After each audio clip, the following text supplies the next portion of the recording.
Olá, internautas, estamos ao vivo pelo Facebook do PT na Câmara e pelo Twitter, no programa Mulheres em Luta por Democracia e Direitos. Um espaço onde você vai falar aqui sobre a situação das mulheres por melhores condições de vida, em comemoração ao 8 de março, pela luta que a gente vem tendo para conseguir, de uma certa forma, derrubar todas as reformas nefastas desse governo golpista de Michel Temer.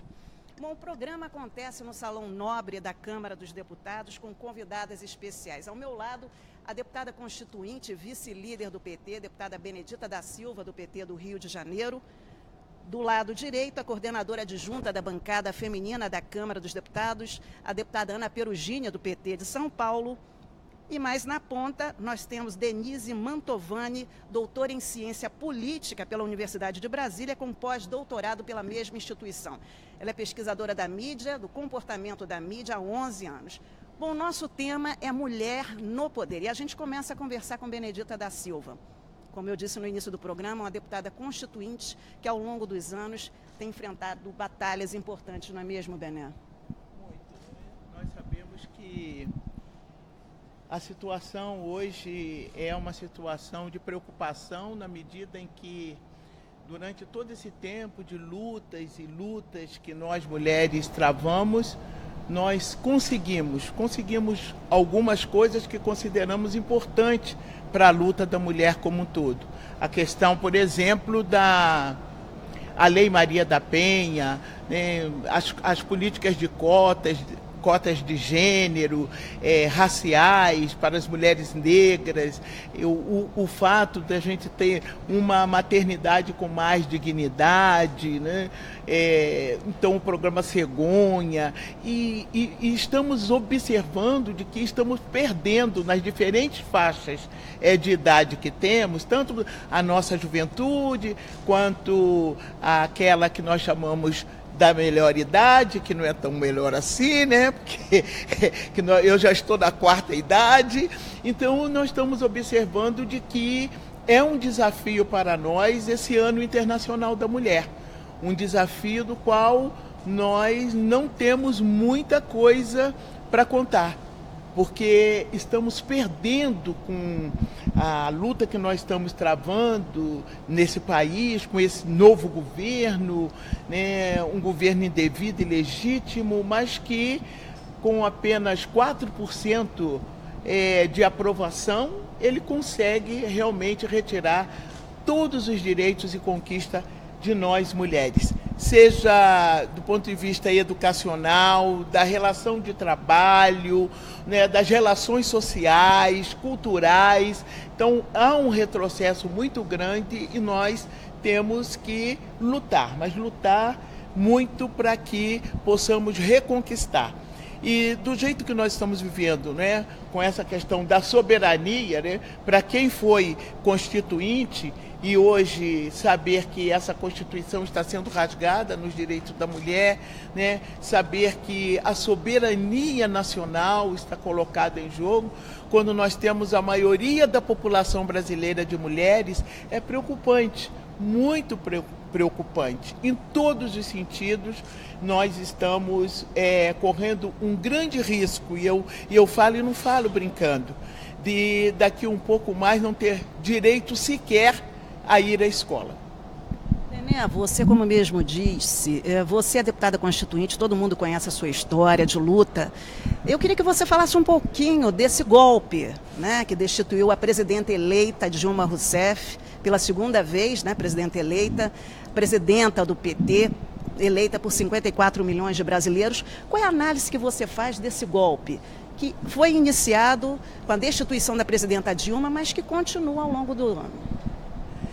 Porque destituíram uma presidente legítima eleita, só poderia ser com um golpe, porque nada justificou e não justifica até hoje, a não ser o fato de que se instalou uma grande quadrilha nesse país, estão roubando o país, roubando os brasileiros e brasileiras, e o que nós estamos vendo é que não há um combate à corrupção, há uma roubalheira, né, oficializada, porque é um descaramento total, eles estão entregando esse país e sem nenhuma preocupação, estão dando a educação de pior qualidade e está evidente que essa luta de classe é para impedir que os pobres, que os negros, né? E agora com mais essa intervenção no meu estado do Rio de Janeiro, negro, pobre, favelado, eles estão fazendo com que essas pessoas não tenham uma qualificação adequada, com a reforma trabalhista que fez, esse golpe, olha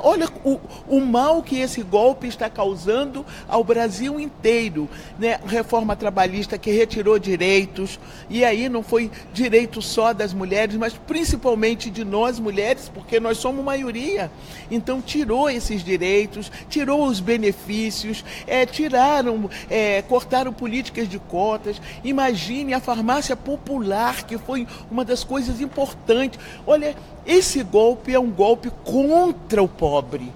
Contra a nossa juventude, porque não tem uma política de segurança pública eficaz, aí eles mandam fazer intervenção, ao invés de dar um combate importante, consolidado, né, no controle de nossas fronteiras, retiram os recursos do controle de fronteiras, por onde passam as armas, por onde passam as drogas. Então nós estamos vivendo aqui uma coisa incrível, né? E essa Lava Jato, o que ela contribuiu para o esvaziamento, para o caos que está o meu estado do Rio de Janeiro. Eu até peço desculpa, porque é quem está nos acompanhando, de eu citar muito o estado do Rio de Janeiro, porque ele está representando o caos que esse governo, que a Lava Jato tem feito, o desastre que tem sido essa Lava Jato, que é pura e simplesmente para quê? Para impedir que Lula seja candidato à presidência da República, para acabar com o Partido dos Trabalhadores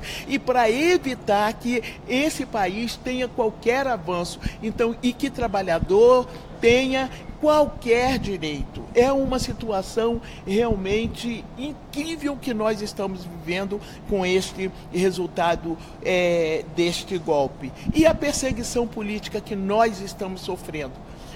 Principalmente o Lula, Luiz Inácio. Eu não posso deixar de dizer isso, porque em todas as oportunidades, porque agora mesmo acabou-se de votar o quê? Não estão, mais uma vez, dando ao Lula o seu direito de ser julgado, o seu direito de defesa, o seu direito de testemunhar, né? De testemunhar, porque eles não estão testemunhando para nós, porque eles sabem que o Lula não tem nenhum processo. Eles não podem julgar o Lula decentemente, porque não tem o que julgar. Então, eles têm que dar continuidade a esse golpe. Então, tirar o Lula de cena de qualquer maneira. Não, olha, eu quero dizer uma coisa, conversando com vocês, que me preocupa, porque nós não sabemos mais o que eles querem fazer com Lula, o que eles podem fazer com Lula. E eu temo pela vida do Lula. Vamos começar a temer pela vida do Lula, porque eles estão fazendo qualquer coisa. E Moro, depois dessa atrocidade, dessa palhaçada toda, está de malas prontas para os Estados Unidos. Então, é verdade, sim, o que muitos dizem, e nós dissemos também, de que ele é um boi, um touro, um leão, seja lá o que for, mandado dos Estados Unidos para fazer o que está fazendo, impedir de que nós possamos dar continuidade ao desenvolvimento econômico, não é, a justiça social, a inclusão que esse país estava tendo no governo de Lula e também no governo de Dilma. Lamento, viu, que um 8 de março nos pegue numa situação dessa natureza. Deputada Ana Perugini, como coordenadora adjunta da bancada feminina da Câmara dos Deputados, qual é a avaliação que a senhora faz do 8 de março e desse golpe que foi iniciado com a destituição da presidenta eleita Dilma Rousseff? Em relação ao 8 de março deste ano de 2018, eu acredito que nós mulheres tivemos avanços significativos, ocupando espaços importantes. No estudo nós estávamos vendo agora há pouco que em seis países aqui da América Latina as mulheres ocuparam o cargo máximo na chefia do seu estado. Isso significou para esses estados, para esses países, uma melhoria socioeconômica na vida de todos os cidadãos e cidadãs. Isso o estudo mostra, é inegável. Agora, o estranho é que mesmo aqui no nosso país, com a chegada da presidenta Dilma Rousseff ao poder, isso não significou uma diminuição na discriminação que nós sofremos enquanto mulheres, nem na violência que é cometida a nós, e nem significou também uma chegada das mulheres aos postos mais importantes também de comando no país. Um exemplo claro é o que acontece no nosso país, é que a média de ocupação de mulheres nos parlamentos no mundo é de 21%, na América Latina é de 24%, aqui no Brasil é de 10%. E o que é triste, falando do 8 de março, aí veio o momento da tristeza, é falar que nós lutamos, né, desde a colocação da PEC, que traria a participação efetiva das mulheres nas cadeiras, aqui no parlamento nos estados, no parlamento nas câmaras municipais, uma luta para que fosse votado, pelo menos no 8 de março, essa PEC. E isso passou e até hoje não foi votado, né? Foi se prometendo que ia ser votado, prometendo, e hoje nós temos um impedimento legal, que é a intervenção que o Rio de Janeiro está sofrendo pelas Forças Armadas, que impede que qualquer mudança constitucional na Constituição seja votada aqui. E isso traria uma mudança na Constituição. Esse é um dado que precisa ser colocado. Uma preocupação que vem à tona é que você precisa estar em espaços de poder para modificar também na discussão as políticas que vão ter um reflexo na vida do dia a dia das pessoas, né? Então, se nós mulheres não estamos nos espaços de poder, não somos nós que deliberamos sobre nossas vidas. Quem delibera sobre nossas vidas são aqueles que nos representam. Já que a nossa democracia ela é uma democracia representativa, com poucos instrumentos dentro da Constituição e instrumentos viáveis da democracia direta, que é o referendo, o plebiscito, né? O voto direto. Veja bem, nós estamos hoje com um presidente da República que não foi eleito, né? Então, me preocupa que esse cenário da política de alta competição, de recurso econômico sendo investido em campanhas eleitorais, né? A questão do limite do financiamento individual de campanha é algo por demais a ser discutido hoje. Nós vamos discutir essa questão, né? Aí, a exposição da vida de quem se coloca num cargo público, tudo isso afeta a mulher, porque isso não é da alma feminina. Então a mulher tem muita dificuldade. Eu acredito que a política de cotas para que as mulheres ingressem, como aconteceu na Argentina, é importante que aconteça aqui. Mas isso não é suficiente. Daí eu vejo a beleza da política. A beleza da política que nós precisamos de vivenciar enquanto mulheres aqui. Que é um outro jeito de fazer política, que é assumir a nossa forma de ser na política, de nos negar a alta competitividade entre nós, de sermos parceiras, de sermos cooperadoras, né? De sermos ajudadoras umas das outras, independente do partido onde nós estejamos, né? De procurar ver os projetos que vão atingir o maior número da população e não haver competitividade entre nós, para que seja o meu projeto melhor ou o teu projeto, mas qual o projeto de maior alcance para que todas as mulheres tenham mais espaços, né? Porque nós fomos para trabalhar e agora nós estamos sofrendo com o fim da CLT, a terceirização do mundo do trabalho, que foi uma facada que esse golpe desferiu contra todas nós, né? Para que nós possamos fazer a resistência e com as eleições, que eu acredito que a eleição vai ser um rompimento, a eleição com todas as forças democráticas vai ser um rompimento ao golpe que está se concretizando com a retirada de direitos. Se nós tivermos eleições neste ano, com a participação de todas as forças, quando eu falo todas as forças, é com Luiz Inácio Lula da Silva na candidatura para a presidência, porque eu quero disputar. Então, qualquer força dentro do nosso país, de esquerda, de direita ou de centro, tem o direito de fazer a disputa democrática, mas venha disputar no voto. É na eleição que nós vamos disputar, né? Assumindo, nós temos que fazer com que aquele que teve o amparo do voto tenha a condição de conduzir o país. Do jeito que nós estamos vivendo hoje, essa é a nossa maior luta. Então, nós precisamos chamar as mulheres para vir para a política com todo o nosso abraço. E aí nós somos 51% dessa população, porque esse é o espaço importante para nós decidirmos nossas vidas. E nós passamos durante muito parte da nossa vida, se não toda a nossa vida, num papel coadjuvante. Eu acredito que nós temos um projeto que trata do trabalho não remunerado.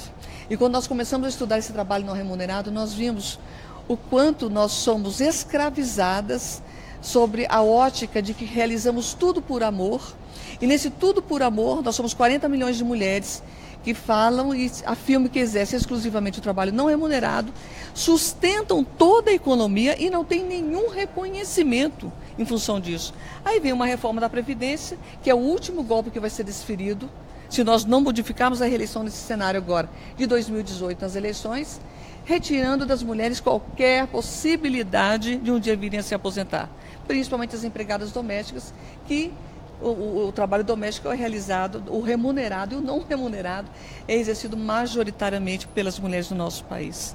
Então, esse momento é um momento de muito amor entre nós, para que a gente tenha a força de perseverar no processo de eleição, que vai ser de uma... Eu brinco com a minha equipe e falo assim, nós estamos numa corrida a longa distância com obstáculos.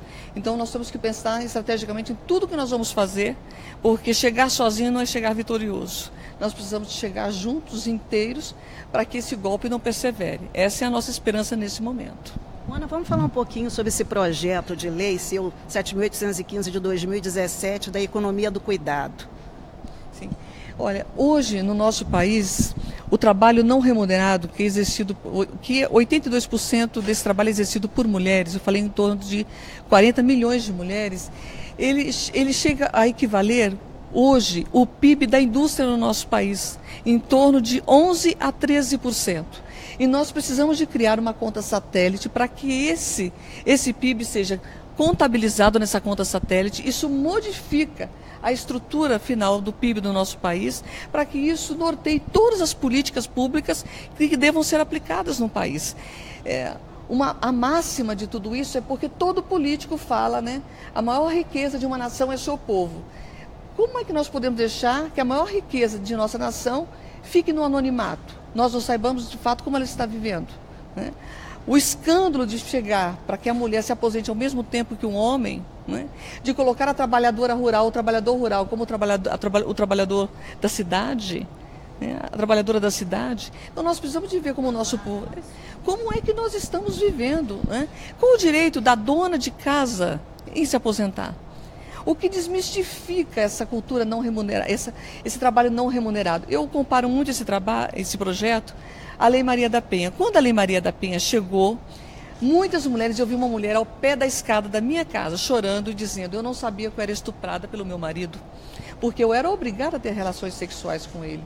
E aqui está dizendo que estupro, né, Ana? Eu falei, é estupro sim. Se você não quer, ele te obriga, ainda que na constância do casamento, é estupro. E ela não sabia, né?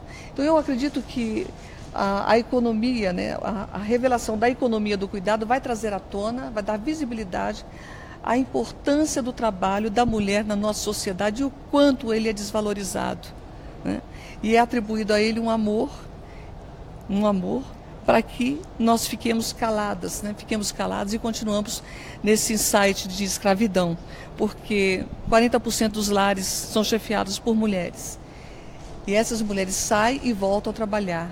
Em 5 estados já ficou, os dados estatísticos feitos pelo IBGE, em 5 estados, é que as mulheres trabalham 20 horas a mais que as 44 horas semanais, enquanto que os homens trabalham 10. O mais interessante é que a professora Hilda, que fez todo esse levantamento, ela disse, mas o interessante é que não mudou nada em todos esses anos o tempo de trabalho dos homens. Chegou máquina de lavar, máquina de lavar louça, mas o trabalho doméstico do homem continua sendo o mesmo, 10 horas, e a mulher só tem aumentado, de 18 passou para 20, agora já está em 22%.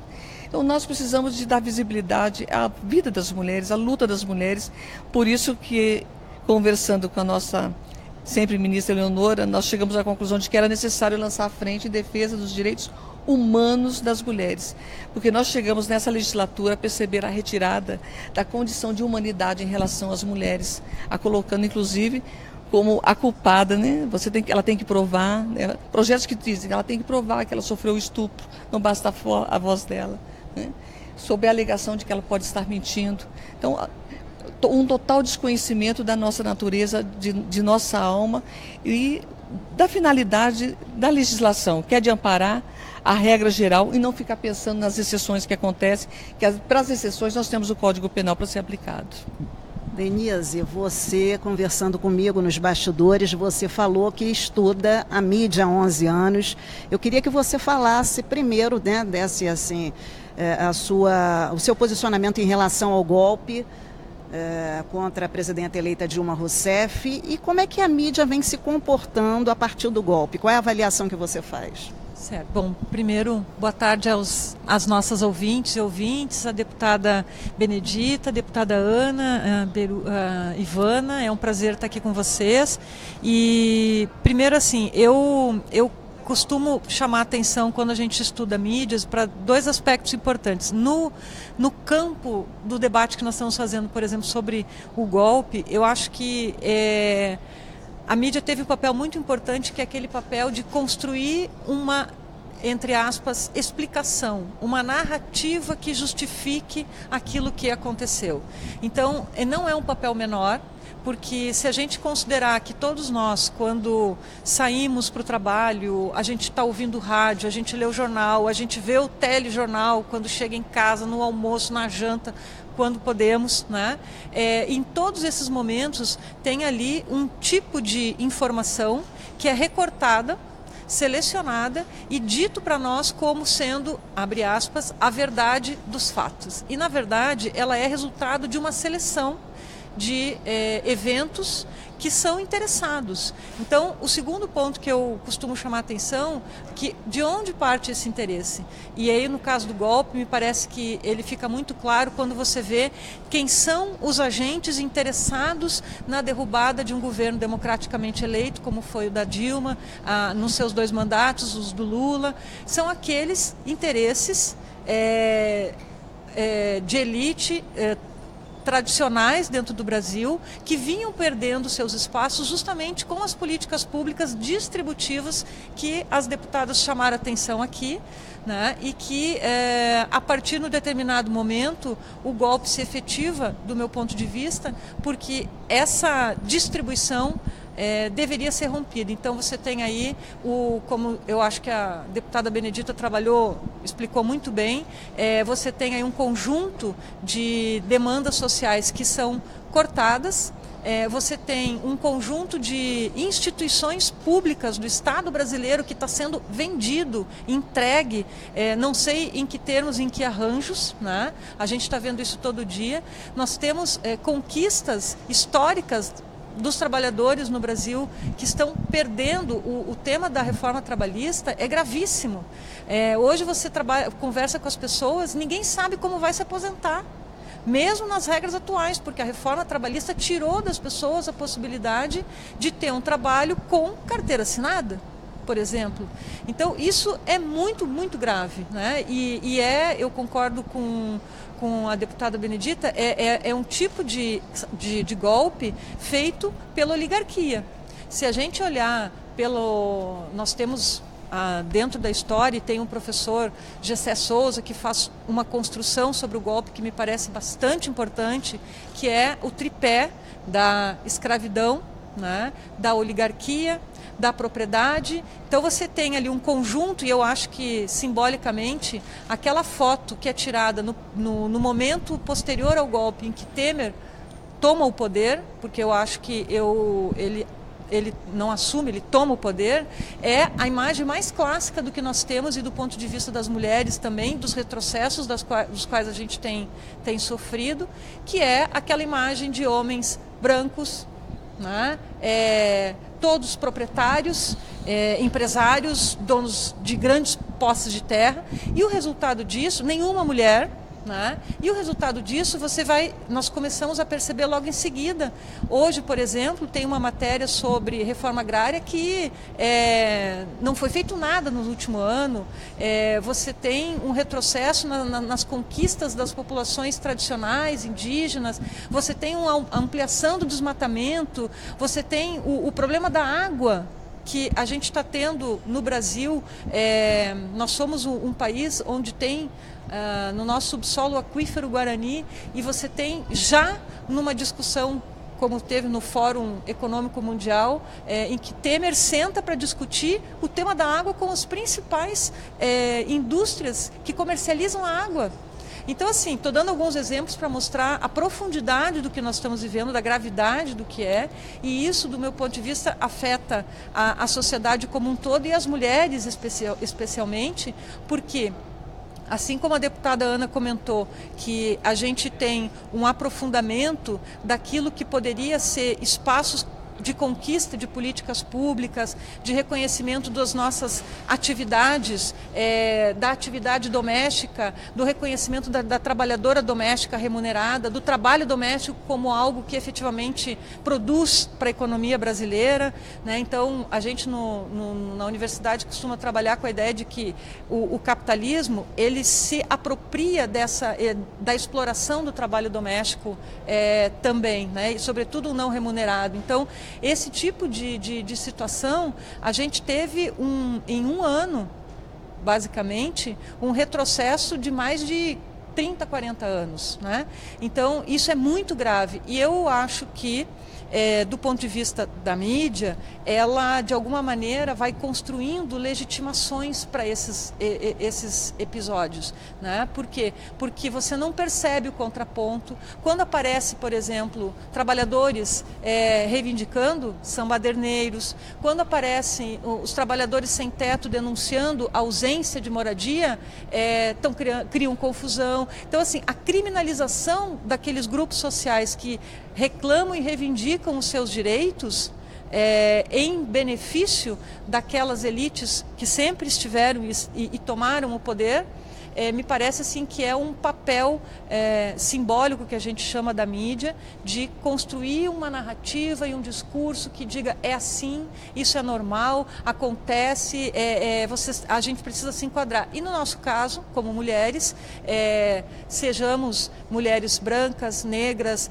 lésbicas, trans, bissexuais, não importa, todas nós somos imediatamente enquadradas novamente num papel, num padrão, numa determinada posição de gênero submetida, que me parece assim que hoje, quando a gente entra no debate sobre o 8 de março, eu acho que a gente precisa refletir sobre a profundidade e o impacto do que aconteceu a partir da retirada da presidenta Dilma num golpe ilegítimo que desrespeitou um direito democrático do cidadão brasileiro no voto e não teve uma questão que pudesse justificar isso. Até hoje não há nada, e os próprios jornais, inclusive que na época justificaram o golpe e a retirada da Dilma do poder, hoje vários deles já vêm reconhecendo em editoriais que ela saiu por motivo político, a derrubada em torno da luta política de grupos que tinham interesse em retirar o campo democrático popular do poder. Obrigado, Denise, pela sua participação. Olha, muita gente aqui participando. Faça também como a Jo Araújo, a Severina das Graças, que diz, deputada Benedita da Silva e Ana Perugini. Denise, tempos sombrios, gente, e nosso lugar é a rua.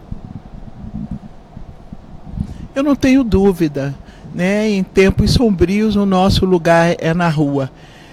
Só que, como nós acabamos de ouvir, nós tivemos uma massificação, o meio de comunicação de massa criou, sim, essa narrativa, uma narrativa que deu ao povo brasileiro, em determinado momento, um impacto tal, né, de que ou se acreditava em tudo que se estava dizendo e colocando a respeito da nossa presidenta Dilma Rousseff, que para mim ela continua sendo a presidenta legítima desse país, porque tiraram com um golpe, né? Ilegítimo é quem está hoje nesse país governando, e nesses tempos chamados sombrios, nós tivemos algumas manifestações, mas foram manifestações que se calaram diante da massificação dessa narrativa da mídia, né? E que fez com que as pessoas também, em determinado momento, pensassem o seguinte: não, vai ficar, as coisas vão melhorar, a situação vai ficar melhor, saíram para as ruas, bateram panelas, se vestiram de verde e amarelo, tudo isso. Mas essas pessoas que bateram panelas, que se vestiram de verde e amarelo, elas estão caladas com aumento de gasolina, elas estão caladas com aumento de juros, com perdões de dívidas, né, com esse crescimento dos bancos, e elas estão com a segurança pública quase que sem controle. Então elas têm que ficar caladas, elas não podem, ou estão envergonhadas, ou verdadeiramente elas estão, sobretudo, decepcionadas, porque elas investiram num golpe e esse golpe verdadeiramente não está a seu serviço, e sim a serviço daqueles, né, que manobraram no primeiro momento esse golpe. Agora, nós estamos nas ruas e, mais uma vez, a comunicação brasileira, a imprensa brasileira, ela não registra os grandes atos, as manifestações que nós estamos fazendo nas ruas, os trabalhadores, trabalhadoras, os movimentos sociais se acumulam a cada dia. Eu quero retomar aqui a questão de Luiz Inácio Lula da Silva perseguido, com caravanas e mais caravanas, centenas e milhares de pessoas que acompanham, é evidente. Então você começa a entrar num espírito de quase acomodação, mas não é. É porque o golpe é tão forte, foi tão forte, que a população ficou realmente assustada. Mas mesmo nesses tempos sombrios, o Paraíso do Tuiuti pôde dizer para o mundo, aí não foi só para o Brasil, o que verdadeiramente está acontecendo aqui, em prosa e versos e em tragédia, na passarela do samba. Então é preciso que a gente também entenda esse grande momento, aproveite também esse momento, e que a gente possa dar o troco. E o troco que a gente pode dar, nem é o troco, é resgatar aquilo que nós estamos perdendo, que a Ana Perugini, nossa deputada, acabou de colocar, que é a questão de votar. Nós temos que votar. 2018 tem que acontecer a eleição. E eleição sem Lula é golpe, porque querem tirá-lo dessa disputa. Mas nós queremos que todos, e que eles também coloquem, os donos do golpe, coloquem os seus candidatos e que venham para as urnas, para que o povo brasileiro possa ter protagonismo e nas urnas sim derrotar esse golpe. Eu acho que mesmo nesses tempos sombrios nós estamos sendo chamados a atenção para isso. Você está acompanhando pelo Facebook e pelo Twitter do PT na Câmara o programa Mulheres por Democracia e Direitos. Ao meu lado, a deputada Benedita da Silva, do PT do Rio de Janeiro, a deputada Ana Perugini, do PT de São Paulo, e Denise, pesquisadora da UNB, que pesquisa a mídia. Tem uma coisa muito importante também, Denise, que eu queria que você contasse até para as deputadas, o tipo de pesquisa que você realizou em 2006 e 2010, por ocasião dos governos do PT. Eu, na verdade, trabalhei com uma pesquisa sobre o enquadramento que o noticiário deu nas eleições de 2006 e de 2010 para temas importantes para o debate daquele período. No caso de 2006 foi o Bolsa Família e no caso de 2010 foi o aborto, né? Então, a gente, no levantamento sobre termos que a gente utiliza dentro da pesquisa de comunicação sobre os enquadramentos que esses assuntos tiveram, você percebe claramente um recorte de classe, por exemplo, no caso do Bolsa Família, e de um preconceito naturalizado na cobertura, quando você tem, no momento da disputa mais aguerrida em relação aos projetos em questão, que o Bolsa Família era um instrumento eleitoral de manipulação do pobre que não sabe votar.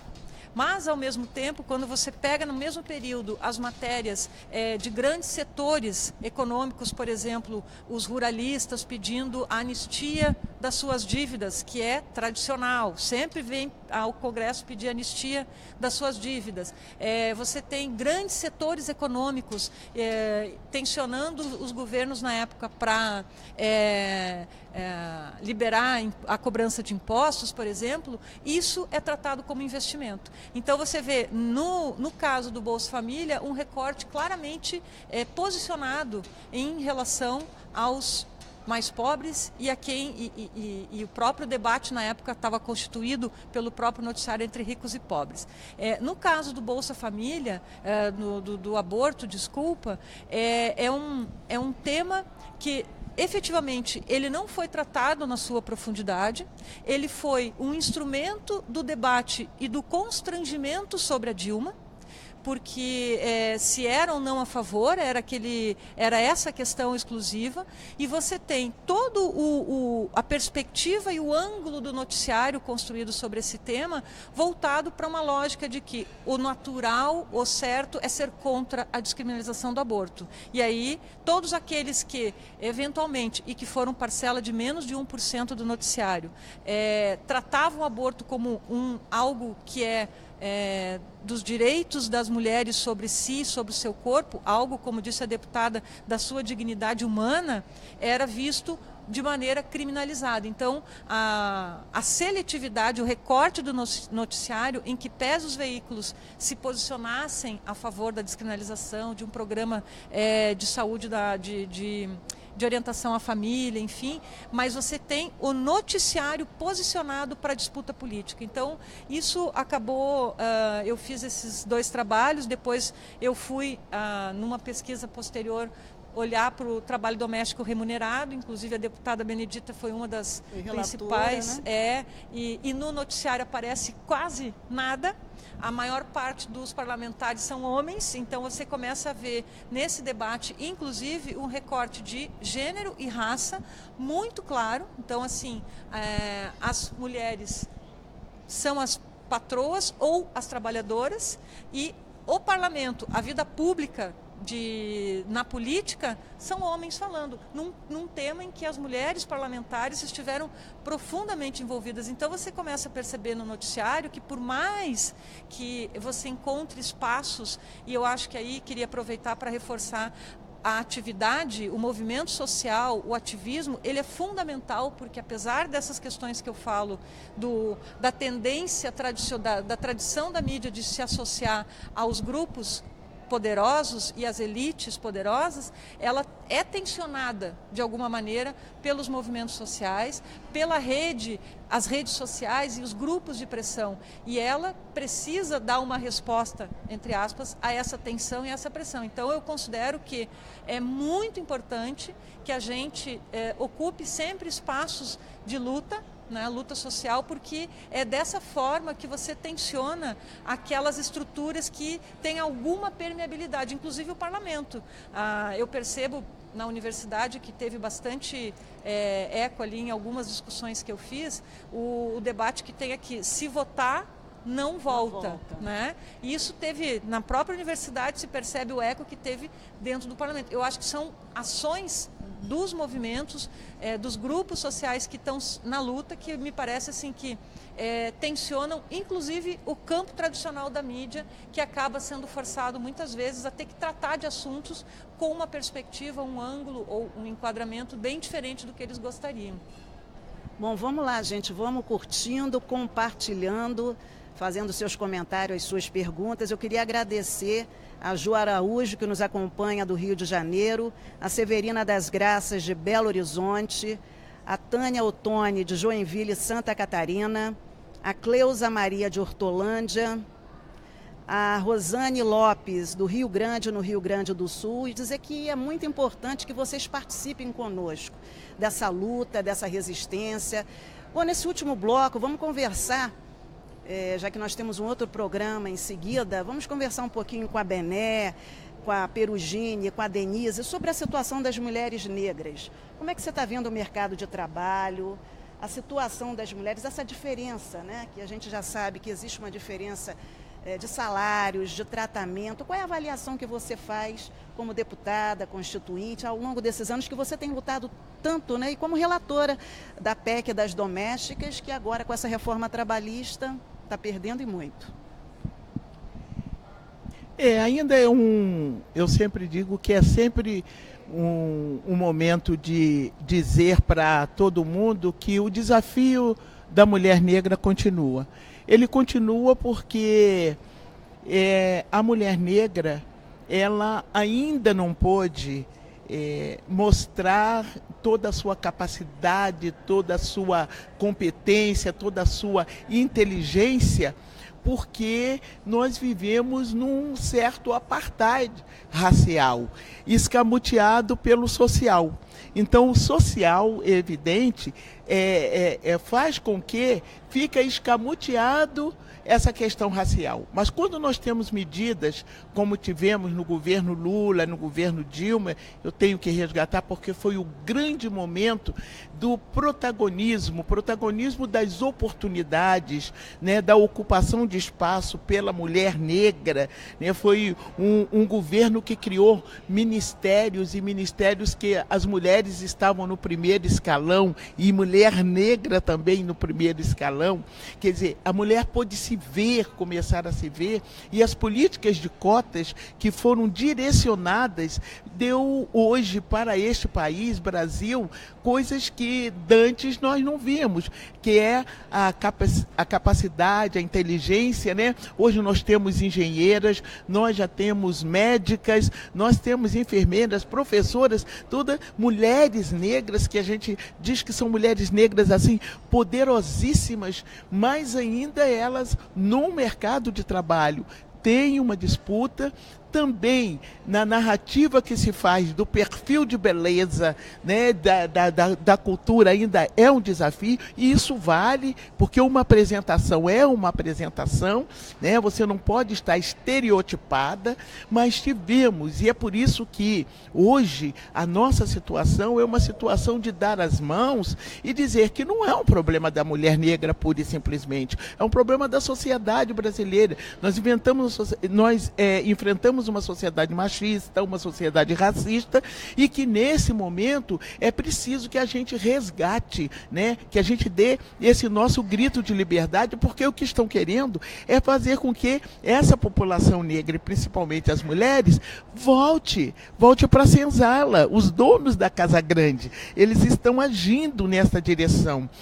As trabalhadoras domésticas levaram décadas e décadas para ter reconhecido a sua profissão, para ter regulamentado a sua profissão, para ter os seus direitos. Quando elas conseguem os seus direitos, eles rasgam a CLT, principal instrumento, né, junto com a Constituição, para que esse universo enorme, que não são poucas, a maioria da população brasileira não é branca, são de populações que não são brancas. Então, a população negra majoritária, e dentro dessa população negra majoritária, a população feminina é majoritária. Então, por conseguinte, até mesmo, né, na luta, nessa nossa luta das mulheres, a mulher negra, ela é majoritária nesse contexto. E o que se busca é que haja equidade, né, que tenha paridade. Então, estamos aí na luta, não é a mulher negra que sofre, e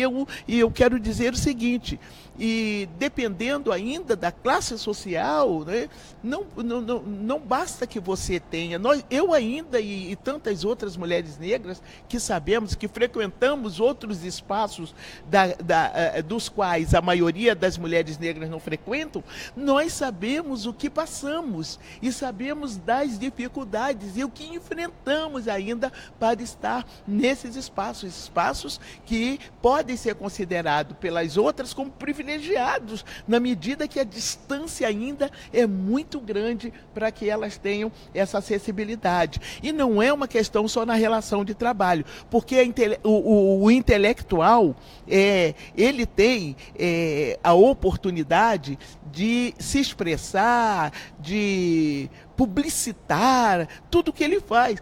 A população negra intelectual, podemos assim dizer, ela pode, não é um gueto, mas ela é uma minoria, e uma minoria que não se vê no seu universo, porque alguns lugares e ambientes em que frequentam, elas sentem falta da sua imagem e da sua semelhança, da sua presença. E nós, mulheres negras, continuamos aí na luta, não só pelo resgate da trabalhadora doméstica, que era o símbolo da escravidão brasileira, né? O resquício ainda na relação de trabalho. E, no entanto, nós temos agora, né, essa CLT rasgada, mas eu continuo acreditando acreditando, porque nós, mulheres negras, também estamos nesse 8 de março, nas nossas marchas, nas nossas lutas, nas nossas idas e vindas, na nossa luta para estarmos representadas e sermos representantes do Congresso Nacional Brasileiro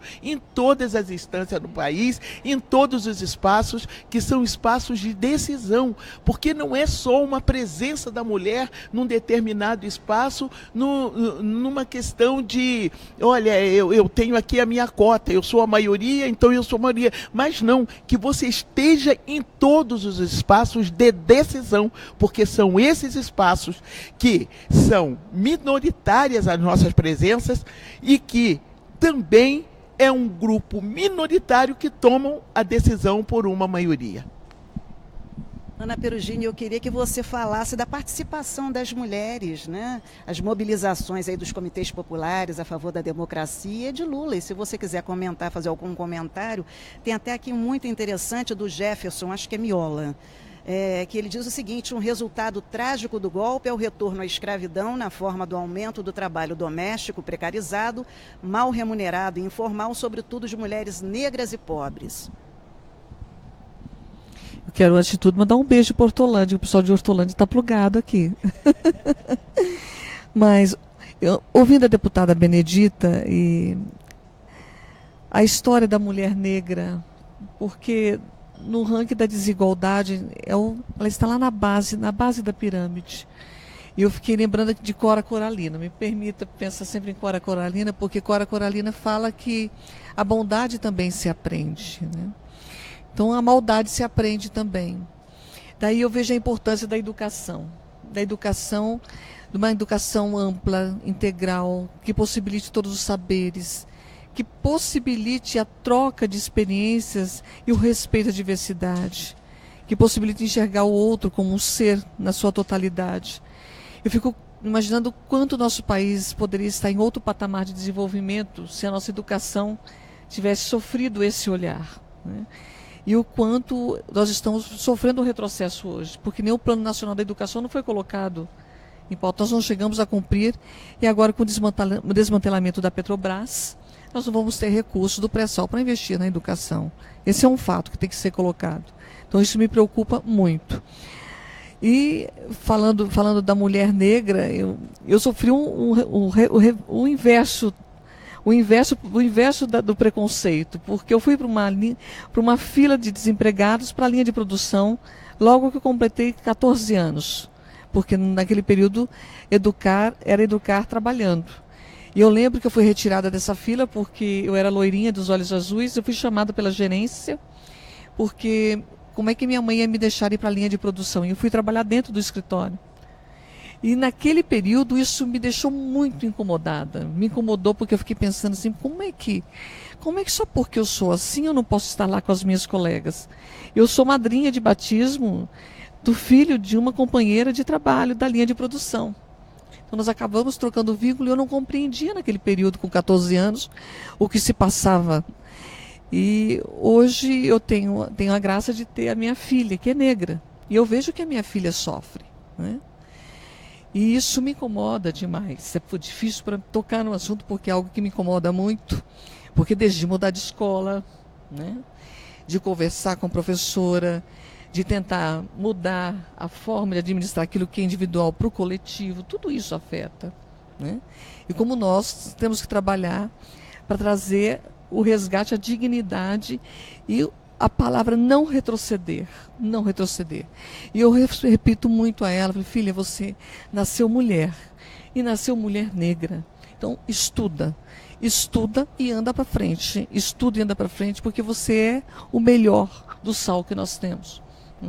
Eu repito isso muito porque sei que só nascendo mulher nós já temos um desafio maior na vida.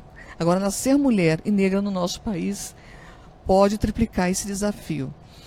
Então, eu quero chamar a atenção para a educação, o papel da educação na nossa sociedade. Isso é por demais importante. Nós estivemos aqui numa audiência tratando dos imigrantes que têm vindo para o nosso país, principalmente ali no estado de São Paulo, e da migração que está acontecendo para o trabalho doméstico, para as diaristas, né? Eu até conversei com a deputada Benedita, né, que nós temos que pensar em algo em relação às nossas diaristas, que elas precisam de ter também o alcance dos direitos sociais também a elas, né? É algo que nós já estamos trabalhando em relação a isso. Mas já agradecendo toda a contribuição, porque eu sempre quis fazer isso, viu, Benedita? Quando fui em Guariba, encontrei a economia na cidade de Guariba eminentemente de empregadas domésticas que trabalham fora. Os ônibus saem, são em torno de 600 empregadas domésticas.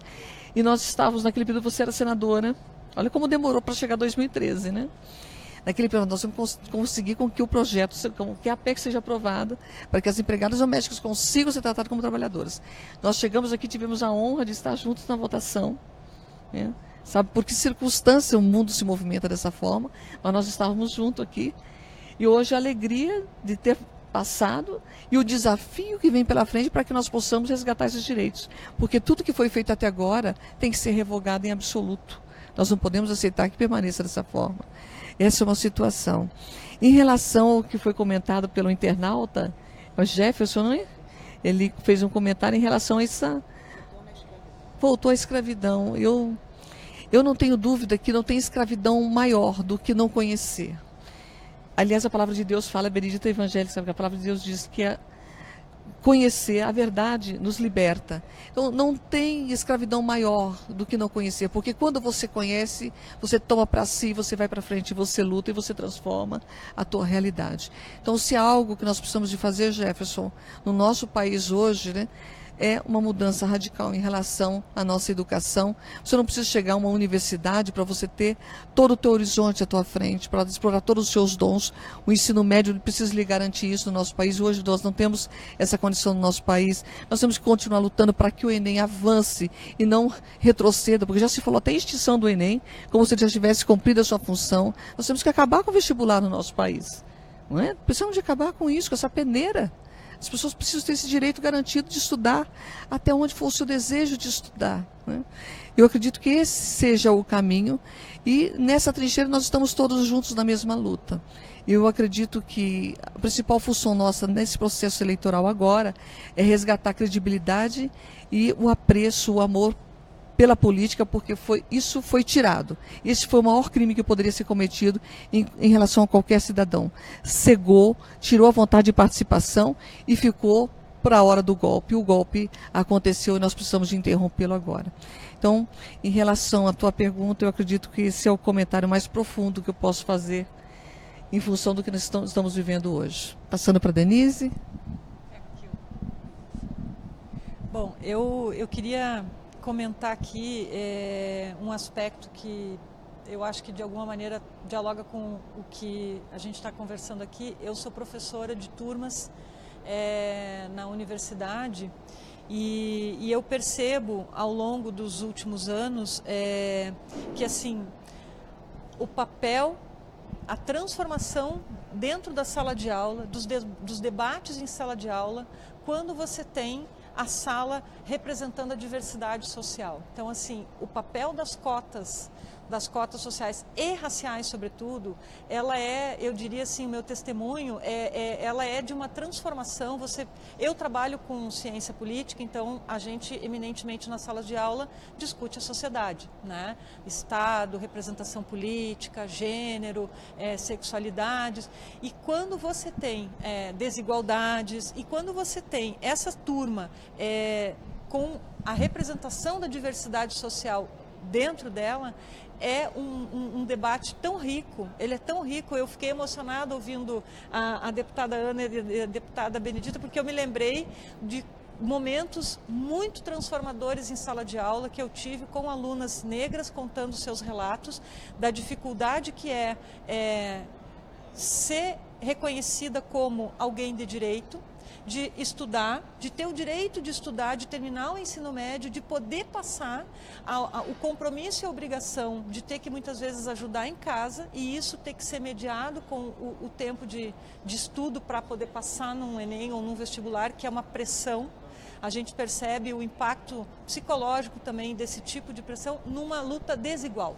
E eu acho que esse é a grande questão que eu traria, assim, eu acho que a gente vive um momento bastante importante de que a gente precisa recuperar alguns elementos centrais de solidariedade, né, de enfrentamento a uma intolerância que é crescente justamente por conta dessas questões que o Jefferson comentou, de uma sociedade que aprofunda a sua desigualdade racista, sexista, né? Então o ataque às mulheres negras, o ataque às pessoas homossexuais, transexuais, eu insisto nisso porque é importante que a gente perceba que a sociedade é feita de uma diversidade de pessoas e a gente precisa aprender na verdade, recuperar o respeito a essa diversidade, a essa diferença, com espaços iguais para todos. A equidade acho que é uma palavra central também que a deputada colocou e eu queria aqui então agradecer ao convite, a minha presença aqui e a honra de ter estado com deputadas tão aguerridas e senadoras tão aguerridas. Bom, e é nesse clima de docilidade, cumplicidade, de luta e de resistência que a gente termina o programa Mulheres por Democracia e Direitos. Eu agradeço a participação da deputada Benedita da Silva, do PT do Rio de Janeiro, Ana Perugini, do PT de São Paulo, e a Denise, que trouxe histórias super interessantes, né? Ciência política é uma coisa muito interessante. É você, internauta, que nos acompanhou ao vivo. Curta, compartilhe, comente. Participe dessa luta conosco. Até daqui a pouco.